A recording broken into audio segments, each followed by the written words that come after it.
Recuerden que Moisés subía a la montaña y se veía con Dios cara a cara y Dios le dijo, tú vas a escribir todo lo que estás viendo. En otras palabras, es como si Moisés fuese llevado a ver las cosas que había en los cielos. Y esas cosas que habían en los cielos, él las tenía que construir en la tierra. Esto es, obviamente, representa lo que hay en el cielo.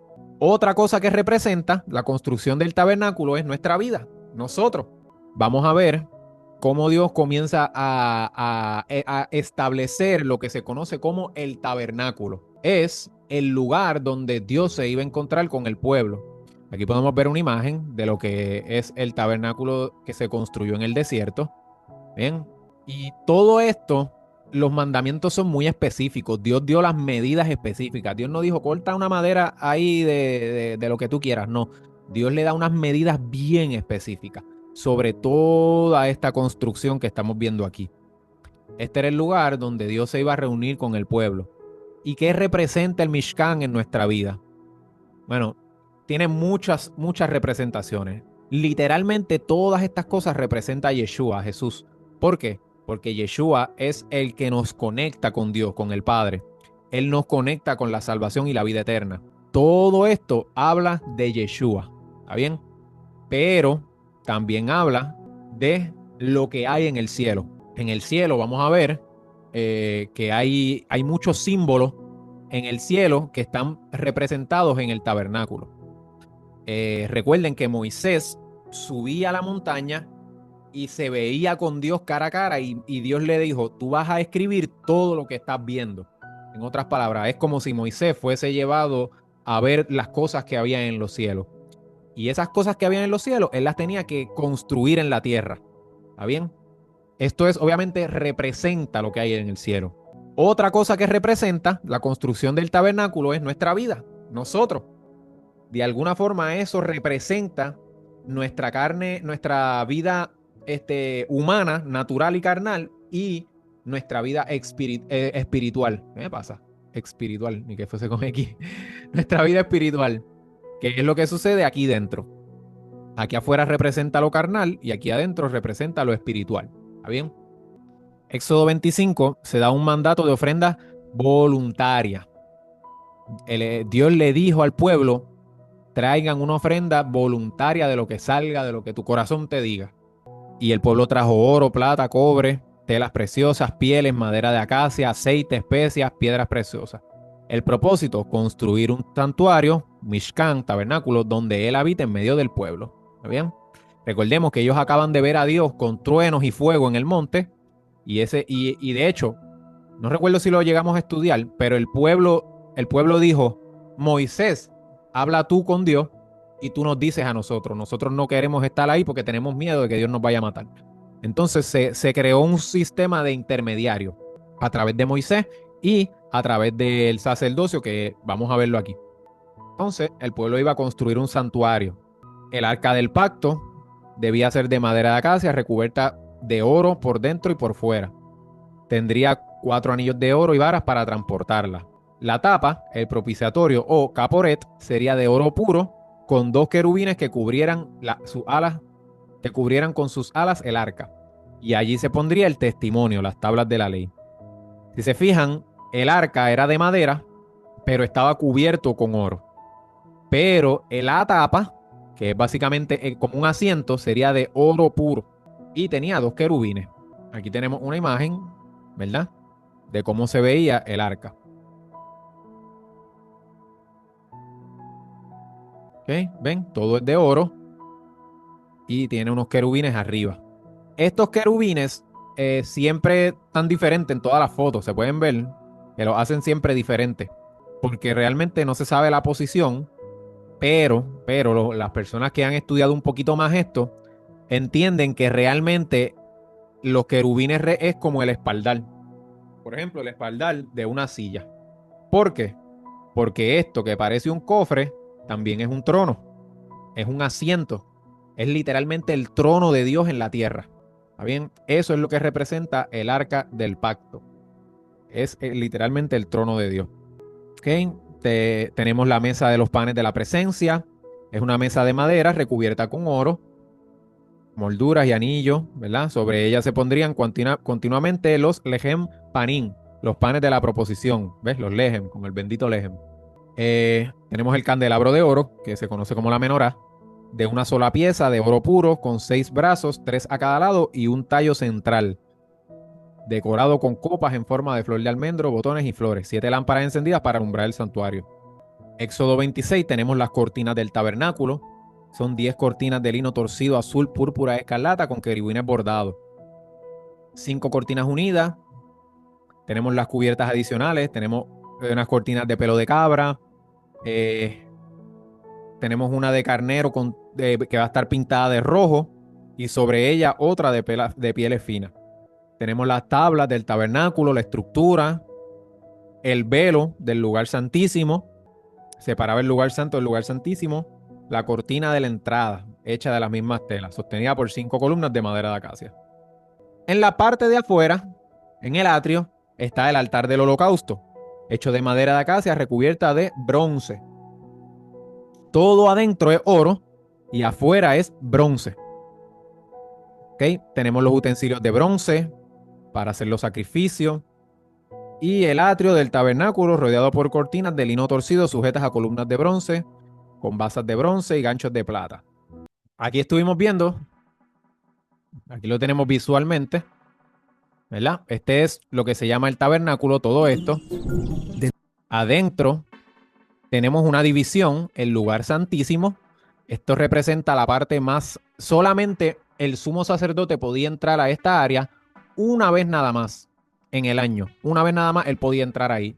Todo el que entrara ahí en pecado o incluso al lugar santo en pecado, Dios lo mataba. Y eso tiene que ver con ese respeto y honra que nosotros tenemos que darle al Señor. Nosotros no podemos estar en maldad delante de Dios. O sea, nosotros nos presentamos a Él en humildad, pero no en maldad, hacer las cosas con maldad, porque cuando hacemos las cosas con maldad, pues obviamente va a caer el juicio sobre nosotros y pues no, las cosas no van a salir bien. Tenemos que siempre tener esa humildad delante de Dios. No importa el problema que sea, el Señor puede extender misericordia, el pecado, cualquier pecado que uno pueda tener, pero siempre tenemos que manifestar humildad ante Él. Entonces, en el lugar santísimo estaba el arca del pacto, están los mandamientos dentro del arca.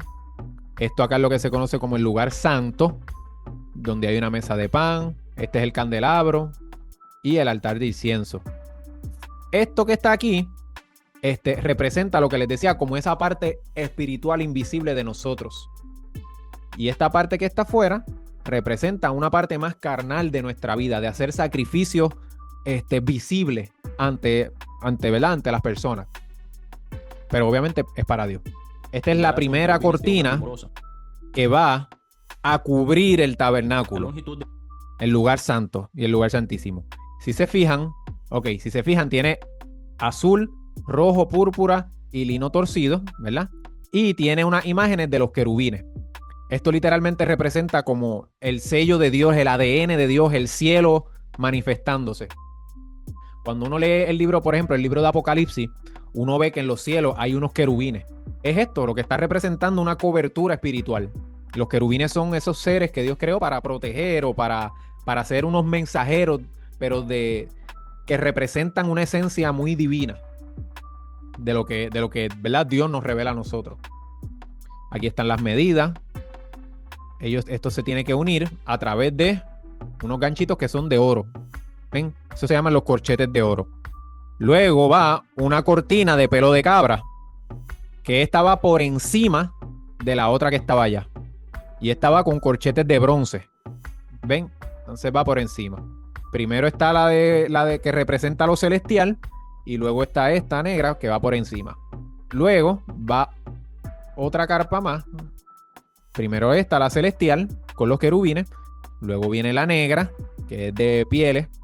Luego viene una de pieles de cabra, de carnero, pero teñida en rojo. Eso representa obviamente lo que es el sacrificio de Yeshua, ese precio de sangre que se tiene que pagar, porque lamentablemente nosotros pecamos, hermano. Y como nosotros pecamos, había que derramar la sangre para purificarnos y limpiarnos. Y Yeshua derramó su sangre por nosotros. ¿Está bien? Entonces, por encima de la tela roja va una cubierta de pieles de tejones, que es esta. Y así era que se veía entonces el lugar santo. Omar, realmente cuando uno estudia esto bien a profundidad, hay mucho más significado, hay mucha más enseñanza, pero realmente yo creo que no es el momento para profundizar en todo eso, porque es demasiado de muy técnico, ¿me entiendes? Que a lo mejor se pierde un poquito la esencia de lo que yo estoy queriendo llevar. Esto es algo bastante básico, ¿verdad? Desde mi parte, yo tampoco soy un súper experto en esto, pero ciertamente es bien interesante porque todas estas cosas aplican a la vida de Yeshua, pero aplican a nuestra vida también. Por ejemplo, aquí tengo una imagen, aquí hay una imagen, mira, ¿sabes? Si yo estoy hablando de que esto que está aquí adentro representa la parte espiritual de nosotros, la primera cubierta que tiene, ¿cuál es?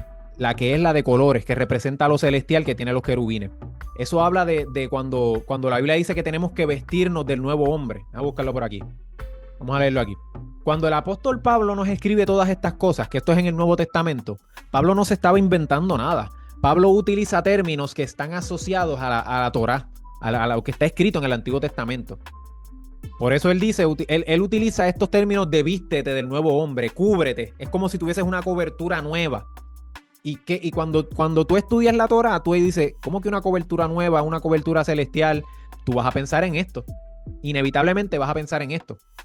Mira, mas vosotros no habéis aprendido así de Cristo, si en verdad lo habéis oído y habéis oído, ha sido por él enseñado conforme a la verdad que está en Jesús.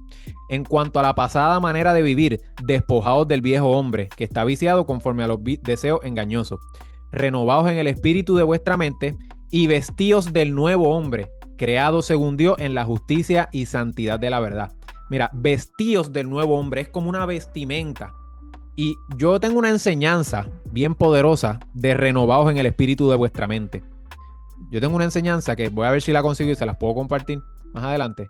Cuando dice renovados en el espíritu de la mente, eso yo lo asocié con el subconsciente. Es una parte de nuestra mente que no está tan accesible. Es una parte oculta. Y que eso está en lo más profundo del oculto de nuestra mente y nuestro corazón. Que no todo el mundo puede entrar ahí. ¿Y de qué está hablando de eso? Del lugar santísimo, que es lo que veníamos estudiando. No todo el mundo podía entrar al lugar santísimo. No todo el mundo podía entrar aquí. ¿Y qué es lo que había aquí? El arca del pacto, y mira lo que había adentro, los mandamientos. Y Dios tiene que hacer en nuestra vida una obra de trabajar en el subconsciente, colocando su palabra, sus mandamientos y sacando todas las cosas malas. Y eso es un proceso de toda la vida. De toda la vida, eso no es algo que es rápido en 1 año, 2 años, eso toda la vida uno está en el proceso y cada vez va subiendo obviamente de nivel y cada vez más purificado, cada vez más limpio, pero eso es lo que nos habla todo este estudio del tabernáculo. Tenemos la cortina de colores que representa lo celestial, la cortina de pelo de cabra, la cubierta del carnero teñidas en rojo. Esto es algo bien interesante y bien poderoso. Okay, la contribución fue voluntaria, pero específica. Esto lo hablé ya, que representa el trono de Elohim. La menorá tiene 7 brazos y el nombre de Yeshua se escribe desde las 7 yud. Esto es ya un concepto muy hebreo. El nombre de Yeshua se puede escribir con esos 7 candelabros, con esos 7 velas, con el candelabro. ¿Por qué? Porque literalmente Yeshua está representado en todo esto. Todo esto del tabernáculo está Yeshua ahí representado. Esto es lo que se conoce como la menorá. Están viendo que tiene 7 brazos. Tiene 1, 2, 3, el del medio y 1, 2, 3. Y Yeshua está representado en el candelabro. También este candelabro representa los 7 espíritus de Dios. Eso lo vemos en Apocalipsis, cuando dice que están los 7 espíritus de Dios en el trono. Tenemos, ¿verdad?, que el oro se utilizó para el lugar santísimo, el lugar santo. El oro obviamente representa algo de mucho valor, de majestad. El oro es como el material más alto, ¿verdad?, que ellos están utilizando, y es para el lugar santo y el lugar santísimo. Eso representa esa divinidad, ¿verdad? Y el bronce se utiliza para lo que está afuera, que se conoce como el atrio. Y es una mezcla entre plata y el cobre, que es lo que se utiliza para el atrio. ¿Está bien? Eso tiene que ver con nuestra humanidad, ¿verdad?, que estamos en esta tierra. La fuente de bronce, esto es bien importante, vamos a buscarlo. Mira, Apocalipsis 15:2.